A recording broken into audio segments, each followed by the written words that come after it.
gente tá começando o nosso quarto episódio do podcast Beatriz e esse nosso episódio é sobre horta escolar. Então, o meu nome é Malu. O meu é Beatriz. Então vem com a gente fazer o nosso quarto episódio do podcast Beatriz sobre hortas.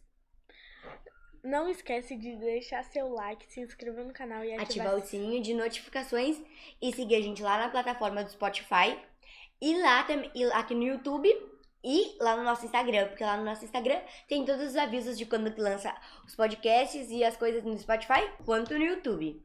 Bora lá! Então, sou a professora Mônica, articuladora do projeto Escola Lixo Zero e também do projeto Esquenta Mídia Beatriz. Hoje a gente vai falar para vocês sobre a horta escolar. Meninas, para quem nunca realizou uma horta escolar na escola, né? De que forma qual foi o processo que a gente realizou até chegar no que a gente tem a horta hoje, que a gente já colheu, né? Já degustou as hortaliças. Quantas pessoas podem, né, realizar esse plantio? Como é que foi realizado? Assim, esse plantio é preparado para uma horta escolar, mas o plantio foi realizado junto com os educadores ambientais da Secretaria do Meio Ambiente. Nós solicitamos, através de um formulário, as coisas que a gente precisava para uma horta e nossos instrutores lá da Secretaria do Meio Ambiente. A gente solicitou adubo, as hortaliças e as coisas para fazer o canteiro, adubação, junto com eles plantando com a gente. Então, é válido dizer que a gente começou a nossa horta lá depois do recesso, lá em agosto, né? Como a Malu estava explicando, existe um processo formal, né? Que hoje você manda um e-mail na Secretaria de Educação, através de um formulário que é respondido. Então, a gente solicita os insumos que a gente precisa, né? Então, na primeira vez a gente solicitou o adubo, as mudas, eles vieram até a escola, realizaram todo o canteiro, fizeram o plantio, ensinaram os estudantes, né? Que técnica utilizar, que tipo de horta era aquela e assim por diante.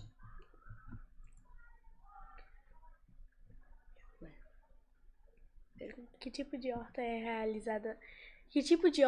realizada na escola? A horta que a gente realiza aqui na escola é uma agroecológica. Essa técnica imita a sucessão de uma floresta nativa, tecnicamente uma floresta nativa. Segundo a Secretaria do Meio Ambiente, é um tipo de cultivo com as técnicas para recuperar e enriquecer o solo com os métodos de plantio. O conceito de produzir alimentos e recuperar o solo ao mesmo tempo de sem usar agrotóxicos e fertilizantes.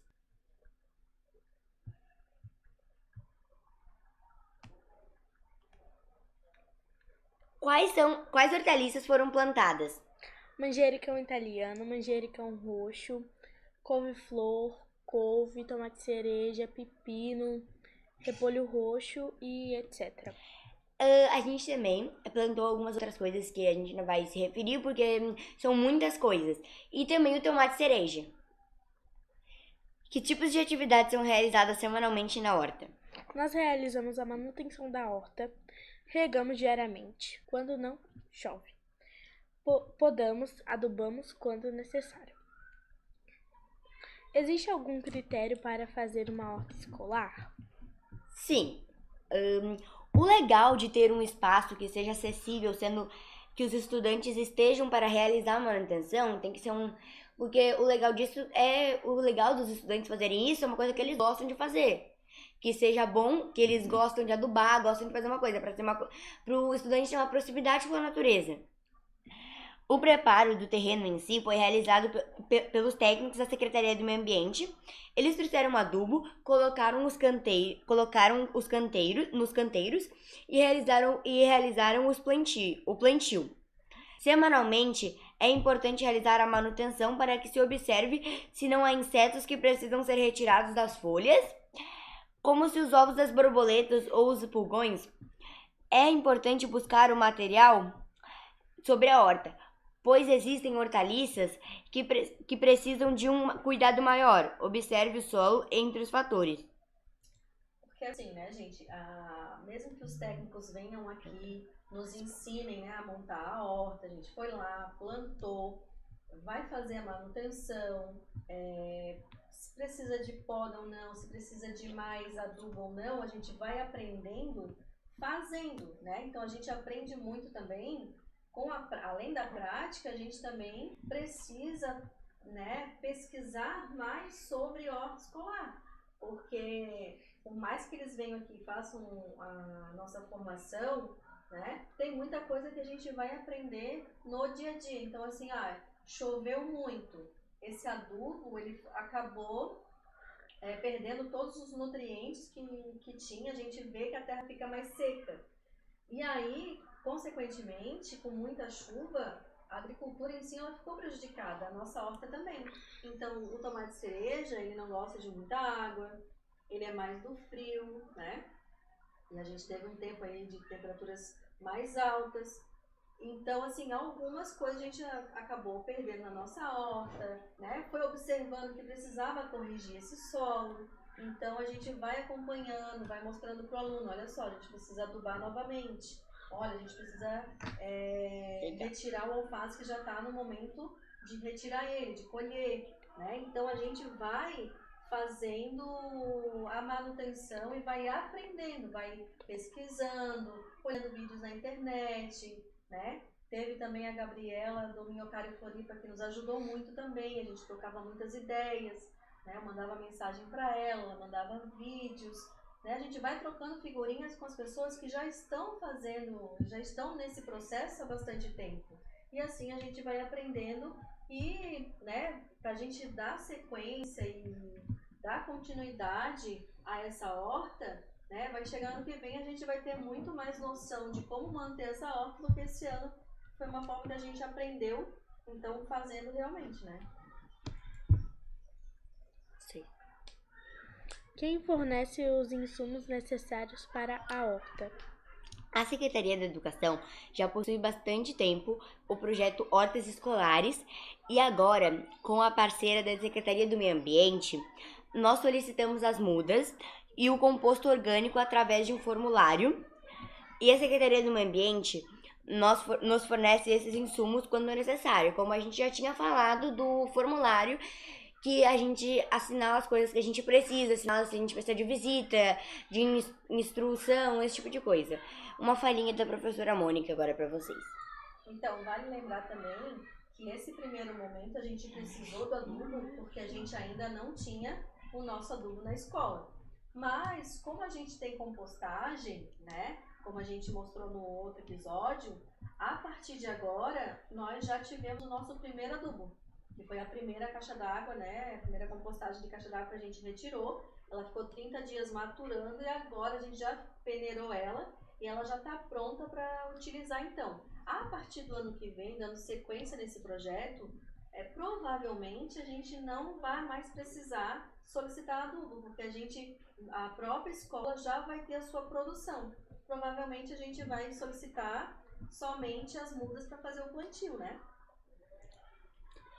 Houve alguma pesquisa inicial para saber de que forma é realizada uma horta? Sim, a gente realizou a pesquisa, algumas pesquisas no Google, lemos alguns materiais do Google Sala de Aula e realizamos alguma atividade com o Google Lens para identificar as hortaliças que foram plantadas para realizar a pesquisa sobre os benefícios, nutrientes e a época do plantio e colheita. Depois realizamos templates no Canva com QR Code.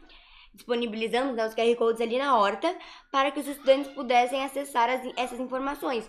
Pois assim, quando a gente teve que fazer atividade com o Google Lens, porque quando eles trouxeram as hortaliças, a gente não sabia qual era qual. Daí a gente esperou plantar, crescer mais e a gente usou no Google Lens para saber qual era qual. E fizemos essa atividade.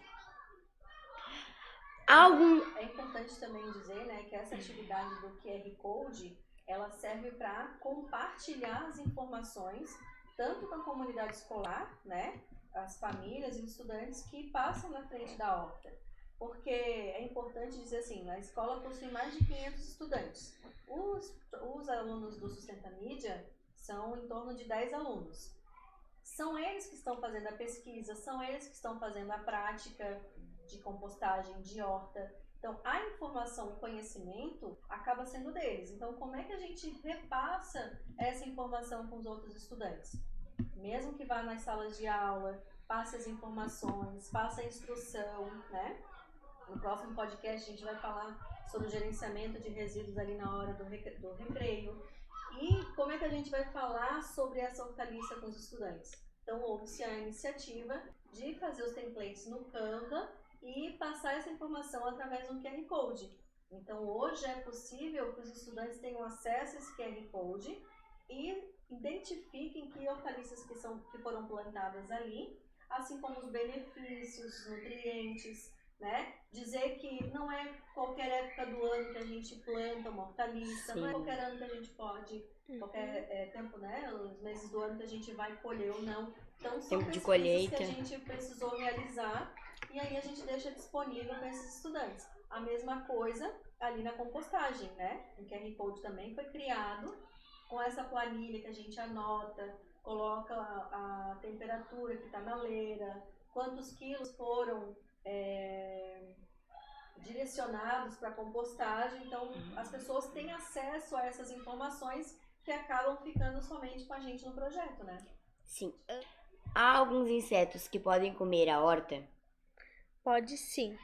Um exemplo são as lagartas e pulgões. Não usamos agrotóxico, então isso pode ser bem comum. Então, gente, por aqui já tá acabando o nosso 4º episódio do podcast Beatriz sobre horta escolar. E já não se esquece de ativar o sininho de notificações, se inscrever no canal, deixar seu like, seguir a gente lá no Spotify, acompanhar acompanhar a gente lá no Instagram pra saber quando que vai lançar podcast novo e vídeos novos. Então é isso, gente. Tchau, tchau. Tchau.